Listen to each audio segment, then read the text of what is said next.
You're listening to the NASM-CPT Podcast with Richey, winner of the Share Care Emmy Award for Social Storytelling and the official podcast of the National Academy of Sports Medicine. Hey y'all, and welcome to the NASM-CPT Podcast. My name is Richey, and today I want to talk a little bit about you as a personal trainer and going a little bit deeper and understanding what is your purpose.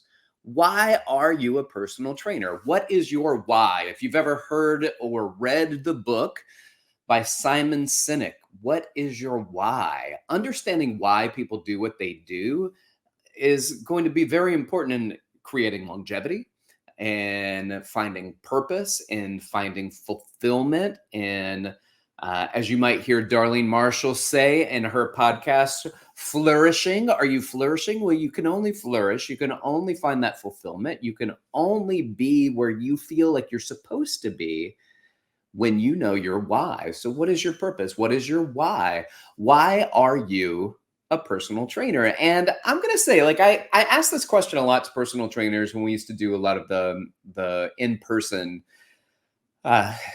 conferences and teaching and things like that. We go around the room and give me a little bit about yourself and what's your name and why are you a personal trainer? And out of 30 people in a room that's doing an NASM workshop, 28 of them are going to say, I'm doing it because I want to help people.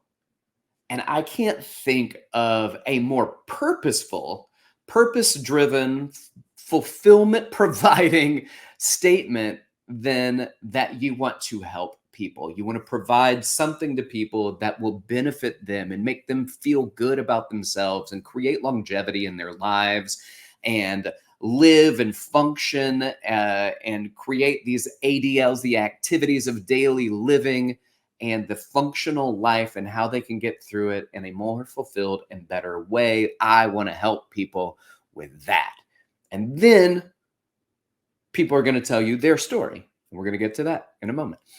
So let's get to talking about what it is that means to actually help people, because it's 28 out of 30. The other two are the me's of the world that are like, I want a free gym membership. I want to work out for free, and a personal trainer is a cool job. And so I'm going to be a trainer, and that's a cool job, and I get a free gym membership, because that is kind of how I started. I'm not still doing it because I thought it was a cool job, and I'm not still doing it because of the free gym membership. That might get some people in the door. That might be the initial purpose. That also might very well be why there's an incredible attrition rate in personal training, because so many people are doing it for themselves because it's a cool job and it's a free gym membership, and they're not doing it to help people. So that might be the disconnect there.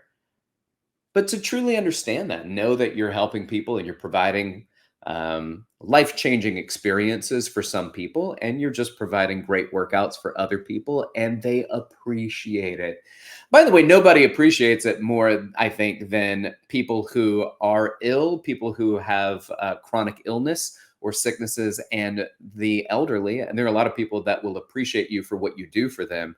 But the amount of gratitude, the outpouring of gratefulness that is provided when you work with older populations or work with people who are trying to manage a chronic pathology is incredible. It's significant, and it's helpful, and we do it to honor them and to help them and to provide service to them. And that is valuable. But there's a lot of reasons why people do what they do. And yes, it is to help people, and that is a part of it. But what else is it out there? And I'm going to say this one as the second one. The first one is I want to help people. Number two is I want to help myself. And of the 28 out of 30 people that said I'm doing this to help people, then they say I'm doing this to help people, and you ask why, and it turns back to them. It turns back to self. And they say, do it to help people because it helped me. And people love doing fitness and getting into fitness because So many times, people's lives have been changed by fitness. It is the idea that the gym has done something for me that no other person has done for me, no other establishment has done for me. And it has been so valuable that I want to be part of that for a job. That's what I want my job to be, because it helped me when I recovered from a car accident, and it helped me when I got this, and it helped me when I was struggling in school, and it helped me on and on and on. So people oftentimes will do things to help people, the number one reason, because they did it and it helped themselves. So what is it that we are doing? Are we doing this to help people? We're doing it to help ourselves. And the answer is not a zero-sum game. You don't choose help people and not help yourself, or vice versa. I'm telling you that it is of value because of both of those reasons. We want to help people, and we want to help people because we know how much it's helped us. We know. We've experienced it. We lived it. Well, some people want to do it. Number 3 I have on this list is because you want to enjoy your life and your work. And I'm going to tell you, being a personal trainer is a really cool way to enjoy work and therefore enjoy life, because work takes up a lot of our life. And so if I'm enjoying work, then I'm enjoying my life. And I'm finding time in my space to enjoy being at work and being around people that challenge you and push you, and they're like-minded, and they want to participate in your growth. They want to see you achieve a PR. They want to see how fast you get 500 meters on the ski erg or the rower. They want to see how many calories you get in 60 seconds doing the airdyne. They want to be a part of it. They want to see it. They want to watch you be successful. And you want to feel like you belong. And that is a good place to belong, because you're there to help people, you're there to help yourself, and you're around like-minded people that challenge you and push you, and that want to be challenged and pushed by you. But then there's going to be a point in your life, in your training life, your training career, when you're not where you want to be. Because yes, you're still helping people, but you're not fulfilled anymore. You still have helped yourself, but you are not fulfilled anymore. And you still want to be around people that challenge you and push you, and that you can push and that you can challenge. But for some reason, you're not fulfilled. And that's because the novelty, the nuance, the small things have started to disappear, and it becomes old hat. And old hat's still a good way to make a living. But we always want to try to figure out, is there more? Is there more? And the answer is there is more. And what I really feel that you should do, which is what everyone that I know that's been in the fitness industry for a long time, what we've all done is trying to figure out, what's next? What's next? And I'll say that finding your what's next is oftentimes about identifying a niche that you want to move toward. Now, I've seen this in personal trainers my entire career, but I've also seen this in many, many, many other professions. I think about it primarily because of people like massage therapists, which I am, physical therapists, which I go to, and people that I've worked with and been around for a long time, and how the physical therapists are like, oh, I really want to get into focusing on, I don't know, concussion protocols. And well, they don't really teach that in school. This is a nuanced niche kind of training and education that you take on as somebody that's already a licensed professional that says, okay, now I will be referred by other physicians to do this with clients now. And now I'm going to work with balance, and I'm going to do vertigo. And so we've got licensed physical therapists who are trying to figure out what's next in their life. So personal training is the same way, where we go, okay, what's next? But you got to spend money to make a living. So how do you spend money to make a better living for yourself? And what I'm saying is that you've got to identify what else that you want to go into. And we've talked about it on the show before.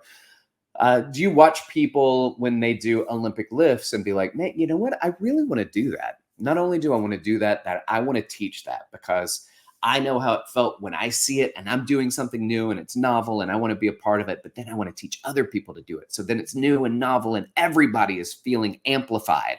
Everybody is being driven to do this something new with you.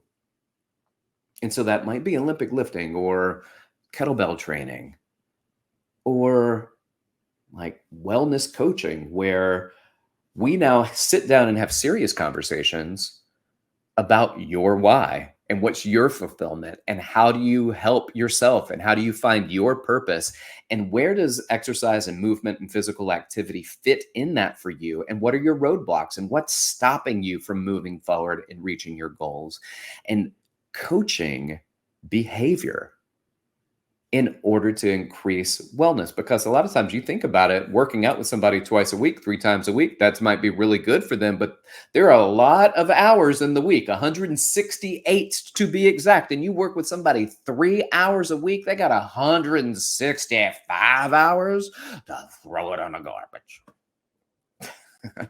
I'm not saying that's what they're doing. I'm just saying that, wellness coaching comes in because the 3 hours with you is great, but the coaching so that they can better identify some of the decisions that they're making and their wellness journey when you are not there comes from that coaching aspect, or that behavior change coaching, that wellness coaching that you can be a part of. And I think about a lot of times where people do things to help themselves and then do things to help people. And that's when I started doing the corrective exercise because I needed it. My body needed it. I was hurting. I was a young athlete, martial artist, gymnast, acrobat that had torn up my knees and I couldn't even jump rope because my ankles hurt so bad. And I enrolled and I started doing the corrective exercise specialist course. And then it helped me. And so what do? I am galvanized now. I am emboldened to reach out and say, this is myself. This is my new me. This is what helped me. And now this is what I can do to help you. So now you go back to that first part we talked about. I want to help people, but I want to help people because I help myself. So finding education and ways to explore more so that you can be more and that you can provide more. So find your niche. Who are you going to work with? What's your population? Who's your client avatar? What is the goal that I am really good at getting for myself, and for myself finding ways to help other people get to that goal? What is that? What is my niche? But also, as you start to grow, you're going to figure out, okay, well, I need to explore a little bit more. What is my purpose? And I want to look in and I want to say, maybe after a while, I want to be my own boss. Because it's nice. You can kind of set your own schedule. And we say that, by the way, we say you can set your own schedule. But what we really mean is that we're just booking appointments. We're not necessarily showing up from 9 to 5. We book appointments. But when do we book appointments? When the training clients are available. So yeah, you can be your own boss and book your own sessions. But like, it's not your time. It is working around other people's times too. And at some point when you become successful, you become your own boss and you can say, all right, well, I'm going to work from 6 a.m. to 2 p.m. and that's my time. And I'm not going to take any more sessions after 2. And that's basically what I do now, 6 in the morning to 2 in the afternoon. I'll get clients in that window. But by the time 3 o'clock, 2 o'clock rolls around, 3 o'clock rolls around, I like to be done. And then I can go pick up my son from school. I can take him to jiu-jitsu. I can go see my daughter's show. I can see my other son that, so I've got things that I want to do, but I'm in a place where I can do that. When you're new, it can be exhausting, right? So you're showing up before most people go to work, and then you show up when most people are done with work, and then you pepper in a few in the middle of the day. And that can be challenging, but you want to be your own boss. You still got to do that. You got to do that to be your own boss. And only when you start to really become successful at that can you then control your schedule more and say, I like to do my evening sessions, my mornings, I get to sleep in, thank goodness. Vice versa. I'm the other way. I want to get up early in the morning. I want to do my training. By the time midday is around, I want to be done with work. I can focus on other projects, and then I can be there for my family when they're done with school, or I can be there at home when my kids are now doing all these other things in their lives, and then I can sit around and twiddle my thumbs and go, remember when I had children in the house? So you want to be your own boss, then that really means you want to be your own trainer, but that's not easy for everybody. It's not an option for everybody because you got to have a place to train them. Maybe you can rent gym space from a gym, or you've got a garage gym, or you've got a solid outdoor boot camp workout space that you like to use, and that can work for a lot of people. In fact, later on this week, the next session, we're going to be talking about what it's like to be a trainer in a small town, because I feel like a lot of times we talk about training, we're talking to people who are in a relatively urban suburban environment, not a rural environment, where you got to figure out where am I training these people? Can I be a trainer and be in this small town? And we'll talk about that later on in the week. Maybe you want to be your own boss, but you also might want to run a company. You want to be the fitness manager at a gym, or do you want to be the operations manager at a gym, or do you want to own your own gym? I get that. People want to own their own gyms. The idea of owning your own gym is pretty spectacular. But I would go back to last week's session and episode and listen to the one where it talks about how much I just spent to open a gym. And it's not because the gym is in New York City. It's because things just cost a lot. Go back and listen to that and see if that's really the path you want to take. Now, you can deck out your own garage a lot easier. And if that's something that you can do and you're willing to do, and you can get all the garbage out of your garage to be able to set that up, then maybe that's something you can do too. Maybe. So you want to be your own boss. You want to run a company. You want to own your own facility. These are all options that are out there, but they're not necessarily easy options. But being your own boss and running your own business and having your own facility, what other business in this world are people like, oh man, that's so easy. I can't wait. I'm going to own my own thing, and then life's going to be easy. Man, I don't care if it's an auto body shop. I don't care if it's an ice cream shop. The challenges exist, but for some reason, some people think they open a gym and it's going to be easy breezy. If you don't have a solid client base before opening a gym, then you're not going to have a solid client base just because you opened a gym. And it's a lot more than having a cool gym. How do you market? How do you promote it? How do you strategize for it? How do you deal with your key performance indicators and hit your numbers? And how much is it going to cost? And do you have the right amount of parking? And so much to think about, so much to take on. Things that you may not think about, that you have to start thinking about. So you could also consider what it would be like to develop your own products, some type of retail, something that aligns with your fitness goals, right? So you want to do a hip booty band, elastic canvas, something or another hip thing. Cool. You could do that. It's going to cost money to do it. It's going to cost money to market it. It's going to cost money to get it out there. And maybe you do fulfillment by Amazon, and you find ways that you have built-in support systems where you're also giving up a large portion of the profits, but you can run enough profits in order to make some money. Those are options. So you find something that you like. I love gym towels. I think gym towels are great. Cool. And you know that gyms have to buy a lot of gym towels. So if you find gyms that use your gym towels, then you can sell a lot of gym towels and you can make some money. So do you want to do product and retail lines, or something that aligns with your fitness goals, that gives you that purpose, that allows you to feel like you're helping and that you're giving back and you are being fulfilled and you're still within the industry that you love being part of?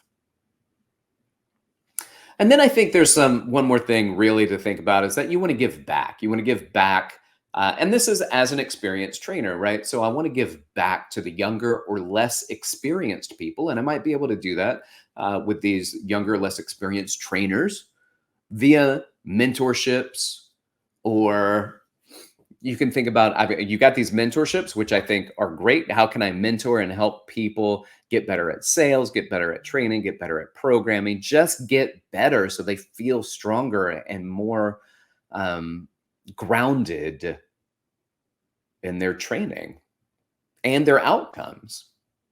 A lot of times people put together really good programs, they don't know how to measure outcomes.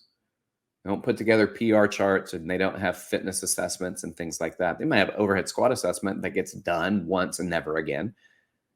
You have fitness assessments that get done once in the first session and never again. Well, that's not, I mean, benchmarks are there to see what progress is made, not just as a simple sales tool, just to be like, look what I did, and then we're going to do this again later, and then we don't do it again later, and they lose track of it because you're the trainer. But it is funny when somebody's like, hey, I remember my first session, we did this this step test or this treadmill test, or these 10 rep max test, and we don't really do that. We've never done that again. And you go, oh yeah, man, when I have to be reminded by a client that I'm not doing my job, maybe I should really think about how well I'm doing my job. So can you give back as a mentor to other people? What about workshops? Like, are you really good at like your niche? And if you're good at your niche, then maybe you can sell a workshop to people. And so many of these things can be done online now, or now that so many things are online, I think maybe people would really like to show up in person. I'm doing one in 2 weeks on stretching from somebody who did a stretching class with me years ago. And they just reached back out and said, I would love for you to come back to our gym and do the stretching. So what did I do? I haven't had that stretching class since pre-COVID. So I reached back out to NASM's provider program, and I provide an outline of the workshop that I'm going to do. And it's going to be a 4-hour workshop. And these are the topics that we're going to cover. And here's my resume, because people at the provider program, they don't know who I am. They should. They don't. So I reach out and and this is my resume, and this is what I do, and this is who I am. And then they send it back and go, oh, we need this from you. And it goes back and forth a little bit. And then once I provide everything, they say, great, you have been granted for the 4-hour workshop 0.4 CEUs. And then I can go and I can teach a workshop, and I can say, for a 1-day workshop, I need to get paid this much. And then they provide that to me. Or I can say, come one, come all, I'm going to charge this much for attendance to the workshop. And then you can fill up as much as you want to, and then you receive the profits, and maybe have to pay out a place to rent out the space. So maybe you rent out the space from a gym, or you say, hey, can I use your gym? And if you let me use your gym, then I can let 2 of your trainers of your choice, attend and get CECs for attending, or CEUs for attending. Well, that's great. That's no money out of pocket for you. You still teach the workshop, just 2 other people get a chance to participate in it. And then you give them their certificates of attendance that show that they get the 4 CECs that they present to NASM when they have to renew. You could do that. You'd be great at it. You'd be great at it.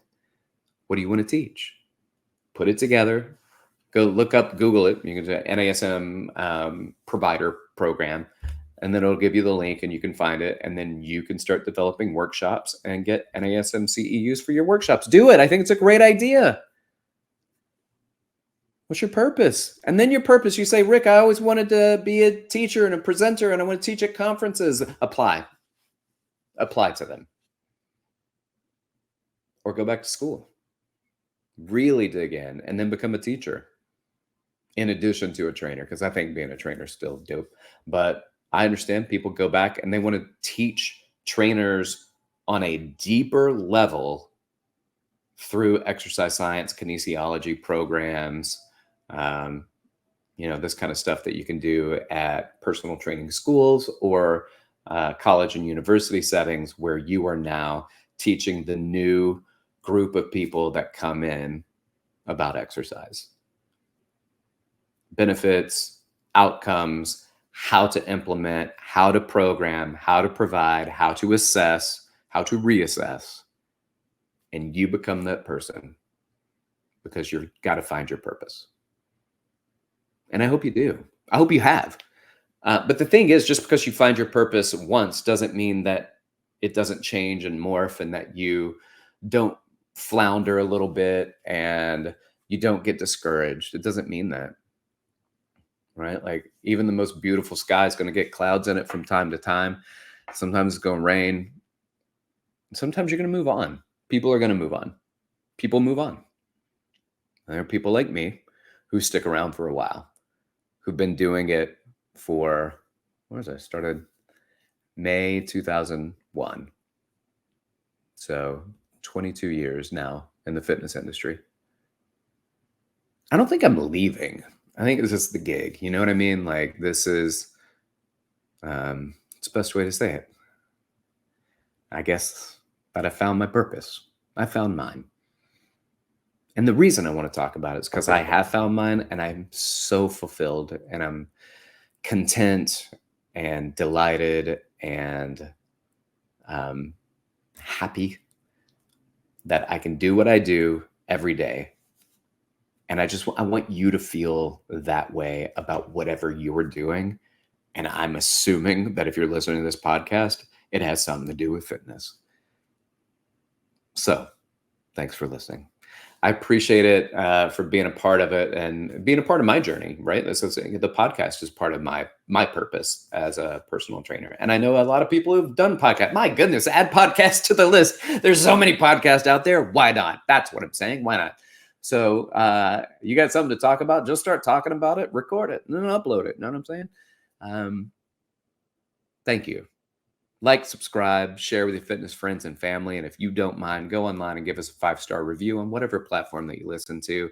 If you got questions for me, you can reach out to me. Hit me up on Instagram at dr.rickrichey or email rick.richey@nasm.org. Y'all keep inspiring people to fitness. Inspire yourself. Thanks for listening. This has been the NASM-CPT Podcast.